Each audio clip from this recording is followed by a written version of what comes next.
Eli Vance woke to the soft glow of Zithra 9's twin suns peeking through the crystal canopy. The air was still, filled with a faint hum from the forest around him. He sat up slowly, brushing off the luminescent dust that had settled on his suit. Yesterday's encounter with Lyra replayed in his mind like a vivid dream he could not fully understand. He had felt something profound, something beyond words, a connection that had touched the very core of his being. He stood and stretched, scanning the area carefully. The forest seemed quiet, almost expectant, as if it too had been listening to the silent conversation between him and the alien. Eli's curiosity had grown overnight. Questions formed in his mind. Who was she? Where did she come from? Why had she chosen to approach him? A lone human explorer on this distant planet. A soft pulse of light caught his attention. Eli turned to see Lyra emerging from the forest, her movements as fluid as before. She seemed to float rather than walk, her glowing form blending seamlessly with the shimmering environment. This time she did not ask if he was alone. Instead, she gestured for him to follow. Eli hesitated for only a moment before nodding. He followed her through winding paths that twisted around crystalline trees and luminous streams. The patterns of light along the path seemed to guide them, forming a delicate trail that led deeper into the forest. Despite the beauty, there was a sense of purpose to their movement, a feeling that he was being led somewhere important. After several minutes, they reached a large clearing. Eli's jaw dropped. Before him stretched a massive structure unlike anything he had seen before. It was a city, or perhaps a gathering place made entirely of crystal and light. The structures reflected the sun in dazzling colors, casting prismatic patterns across the clearing. There were no visible doors, no obvious entrances. Yet the structure seemed alive, pulsing with subtle energy. Lyra paused at the edge of the clearing. She turned to him, her eyes, or the closest thing to eyes she had, shimmering with anticipation. Then, without words, she extended her hands toward the glowing city. Eli felt a rush of understanding sweep over him. This place was a sanctuary, a center of knowledge, and perhaps even a home. He stepped forward cautiously, his boots crunching softly on the glowing soil. As he approached, the city responded. Light flowed along the crystalline towers, forming patterns and symbols that moved and shifted, almost as if the city itself were alive and aware of his presence.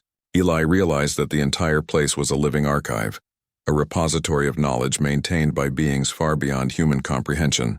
Are these your people? He asked, though his voice sounded small in the vast clearing. Lyra shook her head gently, her lights pulsing slowly. Then she extended her hands and images began to form in the air between them. Eli gasped as he saw visions of other civilizations, some flourishing, some collapsing, some quietly fading into obscurity. He could see beings of various shapes and sizes, each with their own culture, technology, and ways of life. Lyra's gesture made him understand. These civilizations had been observed, studied, and sometimes guided, but none were like humanity. Why me? Eli asked, more to himself than to her. Why did you choose to show me this? Lyra's lights pulsed in response. Then slowly he sensed her meaning. Humanity was unique, not because of strength or technology or conquest, but because of emotional depth, moral choice, and creativity. Humans could adapt, could feel, could hope, even in the face of overwhelming odds. That was what she wanted him to understand. That was what made humans worth noticing. Eli walked further into the city, marveling at the way the structures seemed to communicate. Each crystalline tower projected light patterns that told stories of civilizations that had existed for millennia. He saw worlds that had succumbed to greed and fear, entire species that had perished because they could not understand one another. And then he saw glimpses of worlds that had thrived not through conquest, but through cooperation, compassion, and empathy. He turned to Lyra, his mind racing. You've been watching civilizations. Guiding them? Her lights pulsed gently. He could feel her response as much as see it. She did not interfere directly, she explained, not in words, but in understanding. She and her kind monitored intelligent life across galaxies, observing choices and outcomes. They were guardians of knowledge, preserving what could be learned from successes and failures alike. Humans, she indicated, were at a critical point. Their choices now could shape not only their future, but the future of countless other worlds. Eli felt the weight of responsibility settle on his shoulders. He had thought of himself as an explorer, someone charting unknown worlds for science and discovery. Now he realized that he was also a messenger, a representative of humanity to a civilization that had seen countless others rise and fall. The knowledge he could gain here was immense, but so was the responsibility of understanding and using it wisely. As he walked deeper, he noticed a chamber filled with light spheres. Each sphere contained a vivid record of a civilization's history. Eli reached out and one of the spheres responded, projecting images into the air. He saw humans on Earth, but from perspectives he had never imagined. Civilizations from the past, great achievements, failures, moments of courage and sacrifice. He realized that humans too were already part of a story that stretched beyond his comprehension. This is incredible, he whispered. It's everything we've been, everything we could be. Ilara's light swirled gently around him, a subtle affirmation. He felt her pride not in him personally, but in the potential of his species. Humans were fragile, yes, but capable of profound empathy and creativity. They had flaws, but they also had strengths that many other civilizations lacked. And that, Eli realized, was why she had chosen to show him this place. He spent what felt like hours exploring, guided silently by Ilara. Every corner of the city revealed more wonders. Archives of sound and music from distant worlds, simulations of star systems that had vanished, and holographic records of civilizations that had thrived because they had learned to understand one another. Eli's mind struggled to keep pace with the depth and complexity of it all. Finally, they reached a chamber at the heart of the city. It was the largest he had seen, with walls made entirely of shifting light. Ilara gestured toward it and Eli stepped inside. The moment he did, he felt a wave of emotion wash over him. The chamber seemed to resonate with his very being, reflecting his thoughts, fears, and hopes in a spectrum of light. "This is incredible," he whispered, overwhelmed. "It's like it's alive." Ilara responded with a subtle pulse of light as if agreeing. Then she directed his attention to one particular sphere in the center of the chamber. It glowed more brightly than the others. As Eli approached, he saw a vision unlike any he had encountered. Humans, not as explorers but as heroes in small, quiet ways. People helping others, making choices that mattered, showing courage in moments that could have been ordinary. He realized then that this was what she meant by potential. Humans were not the most powerful species in the universe. They were not the fastest, the strongest, or the most technologically advanced. But they possessed something rare, the ability to make meaningful choices, to hope, to connect, and to endure. That was why they mattered, and why he mattered in this moment. Eli looked at Ilara, searching for understanding. She responded with a slow, deliberate gesture, one that communicated something he could not yet put into words. He felt it deep in his chest. Humanity had a role, a purpose, and the opportunity to rise to it. This changes everything, he said softly. We're not just small, fragile creatures in a vast universe. We can matter. Ilara's light swirled gently around him, and for a moment, Eli felt a profound sense of belonging. He was still far from home, still alone on a strange planet, but he understood now that loneliness was not the absence of life. It was the opportunity to connect, to learn, and to grow. The universe was not indifferent, it was waiting, observing, and sometimes guiding those who were willing to rise to the challenge. Eli took a deep breath, letting the enormity of the city and its secrets settle around him. He realized that he had been given a gift, a chance to understand not just the galaxy but himself and his place in it, and for the first time he felt ready to take the next step. Ilara extended her hand again and Eli reached for it. The pulse of light between them was warm and steady, a silent promise that this was only the beginning. He had been chosen not for strength but for humanity, and he would honor it, one choice, one discovery at a time. As he looked around the crystalline city, Eli knew that he would never see the universe the same way again. He had glimpsed the possibilities, felt the weight of potential, and understood that being human, fragile, curious, hopeful, was more powerful than he had ever imagined, and he was ready to step into that future. Eli Vance stood at the edge of the crystalline city, staring at the glowing towers that stretched toward the sky. The knowledge he had seen, the archives of civilizations, the lessons of the galaxy, still echoed in his mind. But beneath the awe, a creeping unease had begun to settle. The forest was too quiet, the air too still. It was a feeling he knew all too well, the calm before a storm. He was not wrong. A sudden pulse of energy rippled through the city, faint but unmistakable. Eli's heart quickened. Lyra appeared beside him, her light pulsing faster than usual. She did not speak, but he could feel her alarm. Something was coming, something not friendly. From the edge of the forest, a shadow moved. At first it was barely noticeable, like a ripple across the luminescent soil. Then another shadow appeared, and another, until a formation of shapes advanced toward the city. Eli could see them now, alien beings unlike anything he had encountered before. They were sleek, angular, and fast-moving, their movements precise and deliberate. Their presence carried intent, a single, clear goal. "They're coming," Eli said softly. "Hostile." Lyra's light flared briefly in response. She extended her hands, and the city seemed to respond. Beams of light shifted along the crystalline towers, forming patterns that could be defensive. But Eli realized that their technology, while advanced, was not meant for direct conflict. The beings approaching were aggressive and adaptable, and they did not hesitate. Eli felt a surge of fear, but also determination. He had been trained for emergencies, for first contact, for survival in hostile environments. But this was different. This was a choice. Not about surviving alone, but about protecting knowledge, protecting a civilization, and, in a way, protecting the very potential of humanity itself. Lyra gestured for him to follow. He moved quickly, staying close to her glowing form. The beings had not yet reached the city, but they were fast, closing in with terrifying efficiency. Eli scanned the terrain.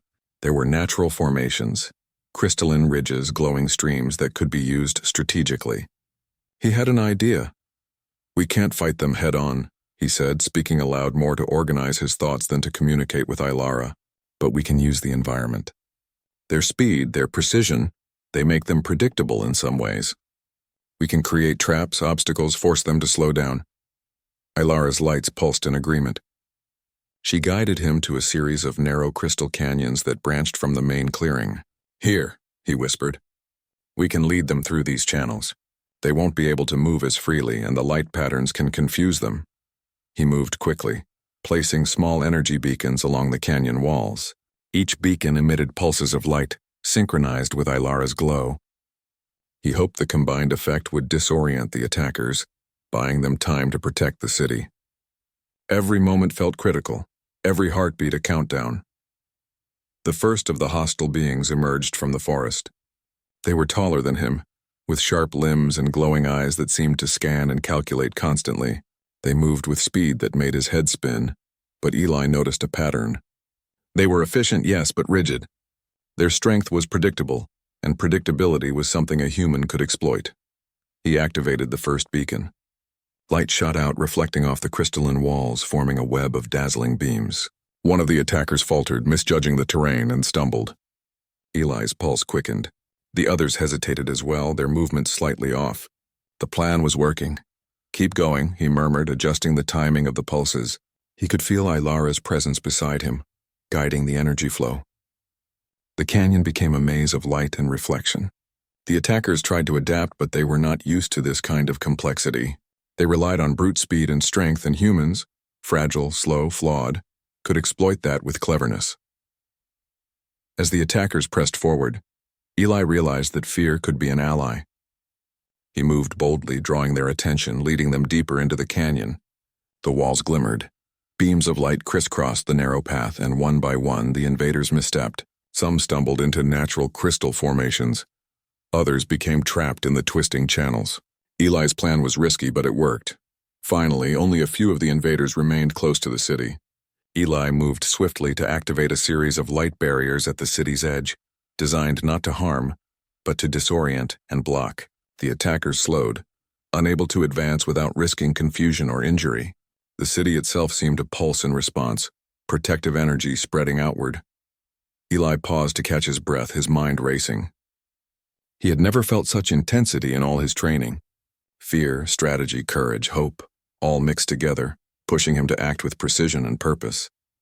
Lyra's light shimmered beside him, a silent acknowledgement. She did not speak, but he knew she understood. This was human ingenuity, human courage, human potential. The attackers hesitated, uncertain how to proceed. Eli knew this was the moment to act decisively. He stepped forward, raising a small beacon that emitted a powerful pulse of light. The remaining invaders faltered, then retreated, their formation breaking apart. Within moments, they disappeared into the forest, leaving only echoes behind. Eli sank to the ground, exhausted but relieved. His suit was scratched, his muscles ached, but he had done it. Together with Lyra, he had protected the city and its vast knowledge. More importantly, he had proven something fundamental. Human ingenuity and courage were not to be underestimated. Even in the vastness of the universe, humans could act with strategy, creativity, and bravery that surpassed expectations. Lyra approached him, her glow soft and calm now. She extended her hands and he felt the familiar pulse of recognition, acknowledgement, and gratitude. He did not need words to understand. She was showing him approval, not for victory in battle, but for the choices he had made, the courage he had displayed, and the empathy he had carried even under threat. "You've done well, human," he thought he heard her say in his mind. "You are capable of far more than you know." Eli nodded, though she could not see it. He realized then that courage was not just physical. It was moral, emotional, and intellectual. It was the willingness to act despite fear, to think despite pressure, and to hope despite uncertainty. Humanity carried that, and he had just demonstrated it, not alone but in connection with Lyra and the environment around him. The city seemed to settle, its glowing towers pulsing gently in gratitude. Eli could sense the energy of Lyra's people throughout the structure, though they were unseen. He understood now that this entire civilization had observed, guided and protected knowledge across countless worlds, but it was humans, fragile, unpredictable, creative humans, who were capable of using it in ways that mattered. He looked out at the forest, now quiet once more, and felt a surge of respect for the galaxy around him. Life was abundant, strange, and sometimes dangerous. But even in danger, humans had the capacity to rise, to protect, and to connect. That was why Lyra had chosen to show him this place, to test him and to trust him. As the twin suns began to set, casting long, colorful shadows across the city, Eli allowed himself a moment of reflection.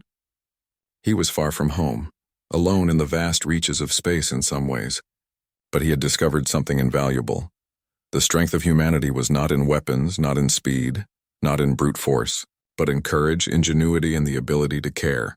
That was what could shape civilizations, protect knowledge, and survive even the most threatening challenges. Lyra's glow softened, and Eli understood the unspoken invitation. The journey was not over. There were more choices to make, more knowledge to discover, and more ways in which humanity's potential could be realized. He stood tall, his exhaustion fading in the face of purpose. The city, the forest, and the stars above seemed to hum in harmony with him, as if the universe itself recognized the significance of the moment. Eli took a deep breath, feeling the pulse of the planet and the silent presence of Lyra beside him. He understood that what he had done was small in the grand scale of the galaxy, yet meaningful in the context of human potential. Fear had not stopped him. Danger had not paralyzed him. Instead, he had acted with strategy, courage, and a willingness to connect with Lyra, with the environment, and with the greater purpose he now understood. He whispered softly to himself, though she could sense it nonetheless. Humanity is small, but we can make a difference. We can matter. Lyra's lights pulsed gently in response, an unspoken affirmation. Eli realized that he had passed a test, not of strength, but of character. The galaxy was vast, full of unknowns, and sometimes filled with threats. But humans, with all their imperfections, had something unique. The ability to rise, to act with thought and heart, and to face challenges with hope. As darkness fell over Zythera 9 and the forest shimmered under the twin moons, Eli knew that the choices he had made today would echo far beyond this planet. And he understood, with a clarity he had never known before, that the journey ahead would demand even more of him. Courage, intelligence, and humanity. But he was ready. The crystalline city of Zythera 9 was quiet now, bathed in the soft glow of the twin moons. The threat had passed, the hostile beings had retreated, and the pulses of energy from the city's towers settled into a gentle rhythm. Eli Vance stood near the center of the city, his boots on the luminescent ground, still feeling the adrenaline of the day's events. He could feel exhaustion in his muscles and the ache of long hours of tension, but it was mixed with a strange exhilaration. He had faced danger, acted with courage, and survived. But more importantly, he had discovered something far greater than survival: understanding. Lyra approached him, her light shimmering softly like a calm river after a storm. Eli watched her movements, still marveling at the fluidity, the grace, and the quiet power in her presence. She did not speak. Words were not necessary. He could feel her awareness, her recognition, and her approval in the air around him. He knew now that she had been watching him, not just testing his actions, but observing his choices, his courage, and the essence of humanity he carried within him. You trust me," Eli said quietly, almost to himself. His voice seemed tiny in the vast glowing clearing. Lyra's lights pulsed in affirmation. It was not just trust, he realized, but acknowledgement. She recognized human potential, not for power, not for strength, but for intelligence, empathy, and courage. Eli felt a swell of pride mixed with humility. Humans were small in the universe, fragile and flawed, yet capable of astonishing things. This recognition, coming from a being far beyond human comprehension, made him feel both honored and responsible. He walked slowly through the city, observing the shifting patterns of light along the crystalline towers. Each tower seemed to tell a story, a record of civilizations that had risen, fallen, and endured. Eli reached out, brushing his gloved hand over a smooth surface. A pulse of energy traveled up his arm, a gentle recognition from the city itself. He realized then that every choice, every act of courage or kindness, every moment of thought and empathy in the universe left an imprint. Humanity's actions, small as they might seem, could ripple across worlds. This place, it's more than a city, Eli said softly. It's a record, a memory, a guide. Lyra's light shimmered in response, and he felt the subtle communication again. Yes, it was all of those things and more. It was a place of reflection, a repository of knowledge, and a sanctuary for understanding the value of life. Humans had been granted access not by chance, but because of their potential to act with courage, empathy, and creativity. Eli's mind wandered to the hostile beings from earlier. They had been strong, fast, and relentless, yet they had not understood one thing: the unpredictability of humans. Fear could not stop him. Threats could not paralyze him. And in the end, his choices, guided by intellect, courage, and collaboration with Lyra, had protected the city and its knowledge. Humans were fragile, yes, but they could act with purpose and effect change in ways even powerful beings could not predict. He paused near the central chamber, the largest of all, where the spheres of light held the histories of countless civilizations. Eli had spent hours here before, marveling at the records of worlds he could barely imagine. Now he felt a deeper connection to it. Each sphere was not just a record, it was a lesson, a reminder that life, no matter how fragile, had value. And humans, he realized, were capable of shaping that value, of creating meaning in ways that mattered across time and space. "You've shown me so much," he whispered. "More than I could ever have imagined. I feel connected, part of something larger than myself." Lyra's lights pulsed softly, a delicate affirmation. Eli understood her message clearly. Humanity was part of the greater story of the galaxy. Their choices mattered. Their courage, creativity, and empathy could ripple across worlds and centuries, and he, as a representative of his species, had a role to play. As he spoke, the city responded in subtle ways. Crystalline towers shimmered brighter. Energy waves pulsed in gentle patterns, and he felt the entire structure acknowledge him. It was not only Lyra, but the civilization she represented, recognizing the significance of human presence and potential. The realization filled him with a profound sense of purpose. Eli turned to Lyra, his eyes searching her glowing form. "I don't know how to thank you. For this, for everything." She did not respond with words. Instead, she extended her hands toward him, and the familiar pulse of energy flowed through him. It was warmth, recognition, understanding, and something deeper: hope. He realized that the gift was not merely knowledge of the city or the archives. The gift was belief. Belief in humanity's potential. Belief that humans could rise to challenges. And belief that connection and courage mattered. He thought about Earth, about the countless people he had left behind, and about the choices humanity faced every day. Fear, greed, and indifference could shape a world, but so could hope, compassion, and courage. Humanity's story was still being written, and the potential for greatness lay in every small, meaningful choice. "I see now." Eli said softly. I see why you asked that first question. Are you alone, human? You weren't asking about being physically alone. You were asking if we carry hope, if we carry courage, if we carry connection. Ilara's lights pulsed gently, almost like a nod. She had seen the answer in him, in the choices he had made, and now she was confirming it. Humans, fragile and young as they were, had something unique in the galaxy, the ability to rise to challenges, to act with thought and heart, and to create meaning in ways that even powerful civilizations could not. Eli's mind wandered back to the hostile beings, to the dangers he had faced and to the choices that had made victory possible. It was not his strength, nor the technology, nor luck. It was his courage, creativity, and the willingness to act for more than himself. That was what Ilara and her civilization valued, and that was what made humans extraordinary. The twin moons climbed higher in the sky, casting silver light across the crystalline city. Eli took a deep breath, feeling the pulse of the planet beneath his feet and the quiet presence of Ilara beside him. He realized that this moment, this understanding, would stay with him forever. Humanity was fragile, but it mattered. Humans were not alone, not truly, because their choices, their courage, and their empathy could create ripples that stretched across worlds. Ilara stepped closer, her glow intensifying slightly. Eli felt the familiar pulse of connection, warm and steady. He understood then that a farewell was approaching. She had guided him, tested him, and shown him the potential of his species. But now it was time to let him continue his journey, to take the lessons learned and carry them forward into the universe. I will not forget this, Eli whispered. Though words were not truly necessary, I will carry it with me, and I will do my best to honor it. Ilara extended her hands one final time. Light flowed between them, a steady pulse of acknowledgement, recognition, and farewell. It was not sadness, but calm understanding. Eli felt a profound gratitude, a sense that the connection he had experienced was rare, precious, and transformative. Slowly she began to retreat into the forest, her glow fading slightly as she merged with the light and shadows of the crystalline trees.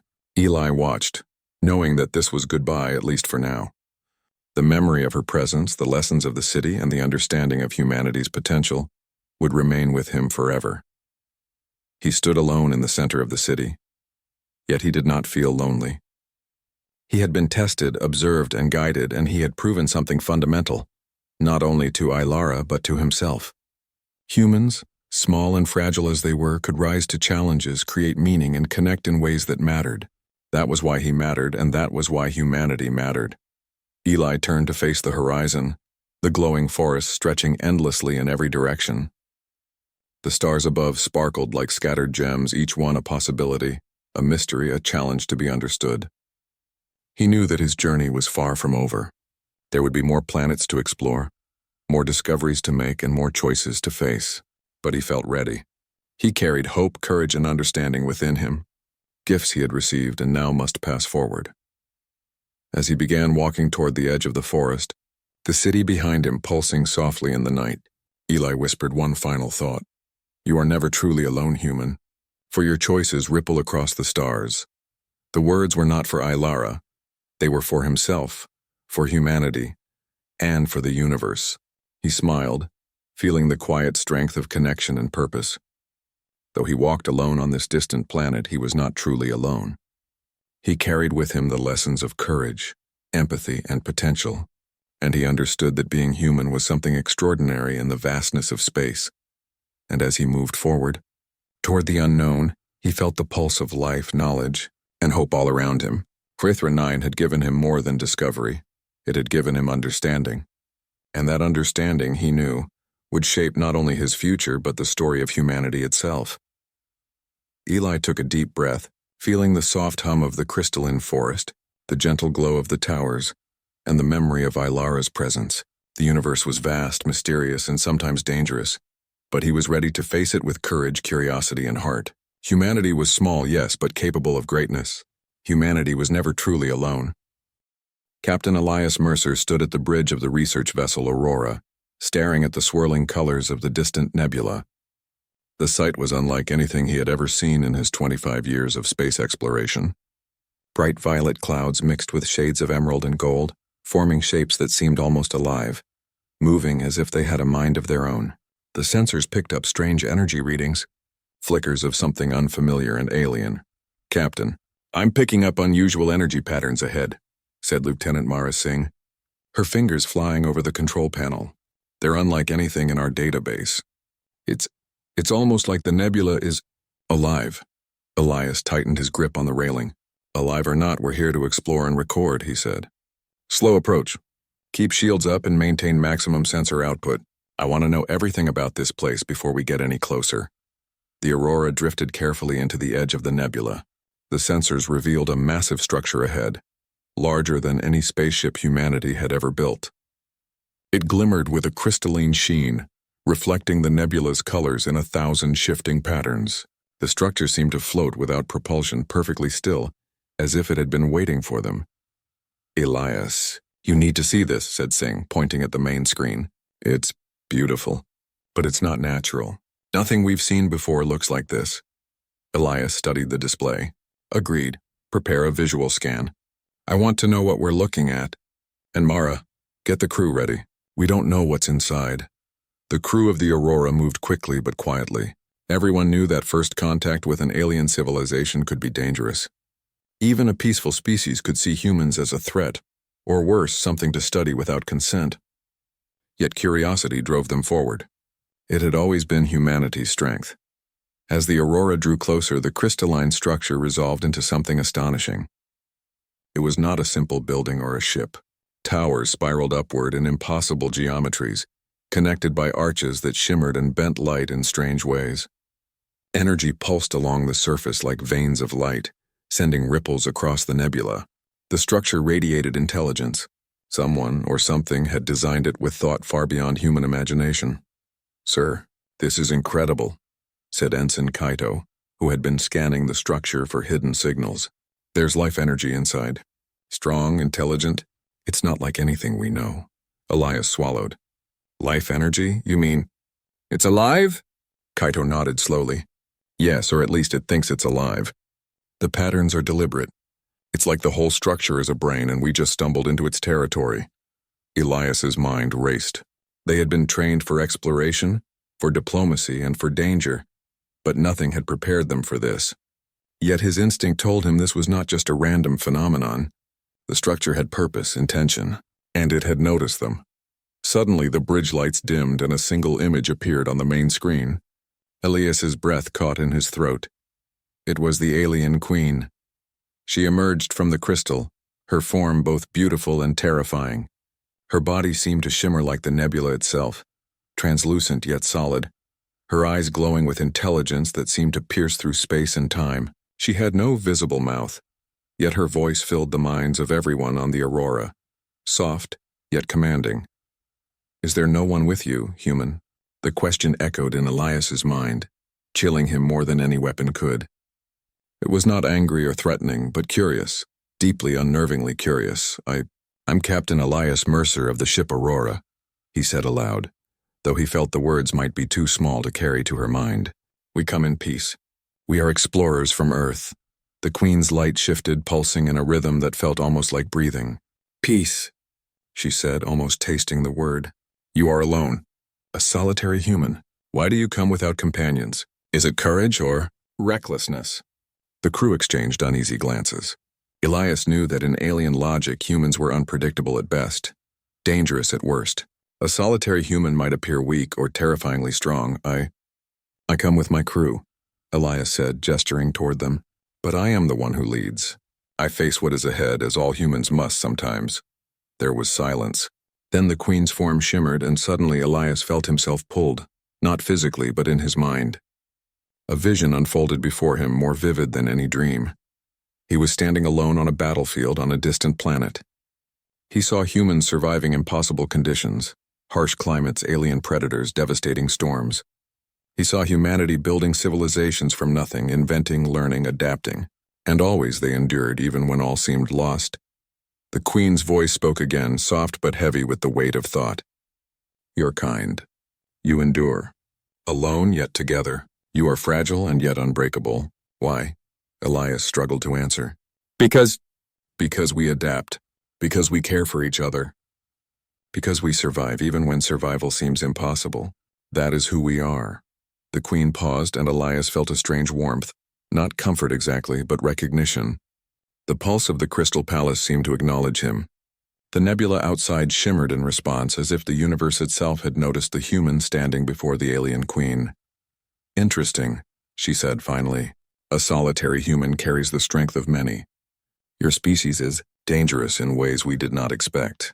Why does one human alone matter so much? Elias thought carefully. Because humans are not predictable. We can fail, but we can also surprise, and we face the unknown. Not because we are reckless, but because we must. We explore. We learn, we grow. That is what makes us human. The Queen seemed to tilt her form, observing him from all angles at once. So, this is your essence: courage, curiosity, will, and yet, you are only one. Elias felt the weight of her gaze, like being measured by the universe itself. His heart pounded, but he did not falter. One human can start something. One human can inspire many. And one human can survive against odds that seem impossible. That is why I am here, and why I will return to my crew. Alone if I must, but not defeated. A wave of light passed through the structure, and for a moment Elias saw the vastness of space differently. The nebula was no longer just a cloud of gas and dust. It was alive, aware, and observing. Humanity's presence, fragile as it seemed, mattered in ways even the most advanced species could not fully comprehend. The Queen's voice filled the bridge one last time. Your kind is remarkable, dangerous, fascinating. I will watch you, human. But know this: the universe is wide and many eyes are upon you. Your choices, your courage, will shape what comes next. And then she was gone. The palace shimmered and folded in on itself, leaving the aurora drifting in silence among the colorful clouds of the nebula. Elias exhaled, his body trembling. He looked at his crew, each face reflecting awe, fear, and wonder. Status report, he said, his voice steady. We're unharmed, Mara replied. But we've been scanned. Observed somehow, Elias nodded. Yes, and we have been measured. Not just by sensors, but by a mind far beyond our own. Whatever this is, we are now a part of it. Humanity is no longer invisible here. The aurora continued to drift, its engines humming softly. Elias's mind raced with questions, with possibilities, with fear and excitement tangled together. One thing was certain: first contact had changed everything. The universe had noticed humanity, and humans had shown, even in the presence of something far beyond their understanding, that courage and ingenuity could not be measured by size, numbers, or strength alone. The alien Queen's question still echoed in his mind. Is there no one with you, human? It was terrifying, yes, but also a challenge. A challenge that humans had faced before and always survived. Elias pressed his hand to the console, feeling the hum of the ship beneath him. No, he whispered to himself. I am not alone, and we will not fail. Humanity will endure. The aurora slowly turned to leave the nebula behind, carrying its crew into the unknown, and carrying the proof that even a single human, curious, brave, and unpredictable, could stand before the vastness of the universe without fear. The aurora floated quietly through the edge of the nebula, its engines humming softly. Captain Elias Mercer could still feel the weight of the alien Queen's gaze, a presence that seemed to linger even though she was no longer visible. The memory of her question, "Is there no one with you, human?" haunted him. It was not just curiosity in her voice. It was judgment. She had seen him, seen humans, and was measuring him in a way he could barely understand. Captain, Lieutenant Mara Singh said, breaking the silence. Our sensors are still picking up something. It's faint, but it's like the structure is following us even from this distance. Elias leaned over the console, studying the data. The energy signatures were subtle, almost imperceptible but unmistakable. Something intelligent was still observing them. Keep scanning, he ordered. We need to understand what we're dealing with. Every detail matters. Ensign Kaido, who had been monitoring external sensors, looked up from his console. Sir, there's a sudden spike in energy near the forward hull. It's not dangerous yet, but it feels directed at us. Like it's aware we're here, Elias frowned. Directed at us? Explain, Kaido hesitated. It's hard to describe. It's as if something is probing the ship, testing our systems, maybe even us. Our thoughts, our intentions. It's intelligent, Captain. Elias took a deep breath. Then this is no ordinary encounter. The Queen isn't just curious, she's testing us. We need to be ready for anything. Mara, keep the shields at full. Kaito, keep monitoring the readings and alert me to any changes. Everyone else, stay on high alert. The crew moved with quiet efficiency, but the tension was palpable. They had faced dangers before, hostile planets, rogue asteroids, malfunctioning equipment, but nothing like this. This was the unknown, a presence far more advanced than anything humanity had encountered. Suddenly, a soft vibration ran through the ship. It was not mechanical, not physical. It was a feeling, a pressure in the mind, like someone had placed their hand lightly on Elias's thoughts. He staggered slightly, gripping the railing. What is it? Mara asked, concern in her voice. Elias shook his head. It's mental. Not harmful yet, but it's probing. Trying to understand me, understand us, and then as suddenly as it began, the sensation intensified. The bridge around Elias seemed to fade away. He felt himself lifted, not physically but mentally, into a space that was neither inside the ship nor outside it. He was alone, yet surrounded by a presence that was vast and incomprehensible. The alien queen appeared before him again, her form shifting like liquid crystal. She did not speak aloud this time. Instead, Elias felt her thoughts, her questions probing him directly. Why are you here? What drives you? What makes you human? Elias clenched his fists, trying to steady his racing mind. I don't know how to answer that. I am human because I survive, because I try, because I care. We explore because we must. That is who we are. Alone, yet responsible for others. Alone, yet carrying the strength of many. Why do you face the unknown without fear? Elias's mind reeled. He realized this was no ordinary interrogation. The Queen was examining the very essence of humanity. Courage, morality, intelligence, creativity. And she was judging it. I face the unknown because fear is useless if you want to survive, he said slowly, choosing each thought carefully. I lead because others depend on me. I take risks because without them we cannot grow. That is what humans do. We adapt, we endure, we fight for more than ourselves. The Queen's form pulsed with light, almost as if she were considering his words. Then the world around Elias shifted again. He was no longer in the ship nor in the Crystal Palace. He was standing in a place that looked like Earth, forests, rivers, mountains, but it was not Earth. Everything was hyper-real, heightened in every way. Where am I? Elias asked aloud, though he felt no sound escape. You are seeing the memory of your kind, the Queen's thought reached him. The essence of humanity. The courage of the past, the hope of the present, the potential of the future. Images flowed through his mind. Humans surviving against impossible odds. Stranded in deserts, fighting natural disasters, navigating deadly storms, discovering new technologies, healing the sick, and protecting each other from harm. Each memory, each moment carried a lesson, a value, a strength. Elias understood now. This was not just a test of intelligence or strength. This was a test of character. She wanted to know what made humans remarkable and dangerous, impressive. The Queen's thoughts flowed into him. Yet solitary, unpredictable. Why do you survive when so many fail? Because we fight, Elias said firmly. We fight for each other. We fight for hope. We fight for knowledge. And we fight because giving up is not an option. Humanity endures because we choose to endure. A wave of energy washed over him. He could feel his mind being pushed, pulled, examined, yet never broken. He understood the Queen's fascination. Humans were small, fragile, and yet capable of things even the most advanced species could not predict. Your kind carries risk and reward in equal measure. One human alone can change the outcome of events many cannot imagine. One human can inspire, destroy, create, and survive. But why do you not fear? Elias paused, thinking carefully. Fear is natural, but we do not let it control us. We plan, we adapt, we act. Fear is a signal, not a limitation. Humans survive by using everything we feel, fear, hope, love, determination, to our advantage. That is why we endure. The world shifted again. Elias found himself in a series of simulations. He was on an alien battlefield, leading humans against overwhelming odds.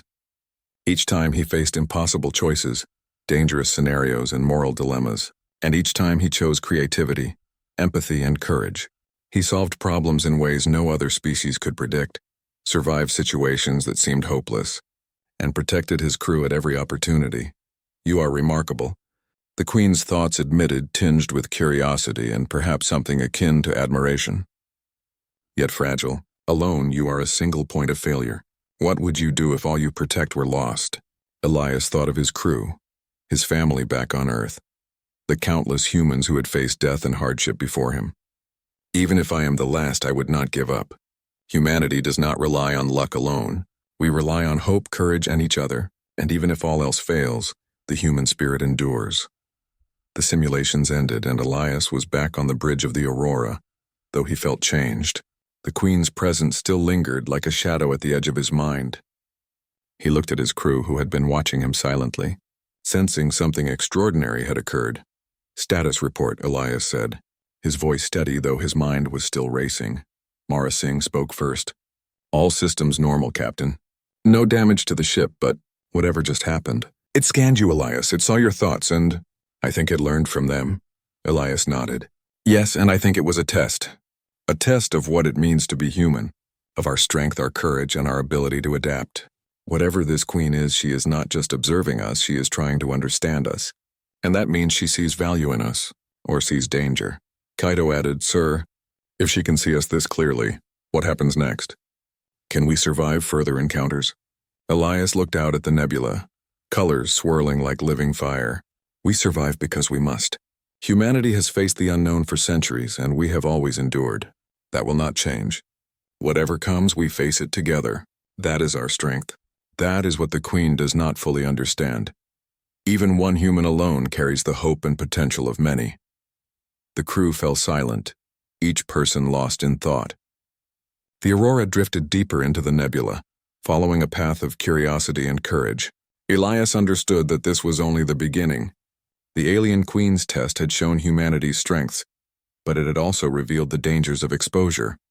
Humans were now on the universal stage, and every move they made could have consequences far beyond their understanding. But Elias felt no fear, only determination.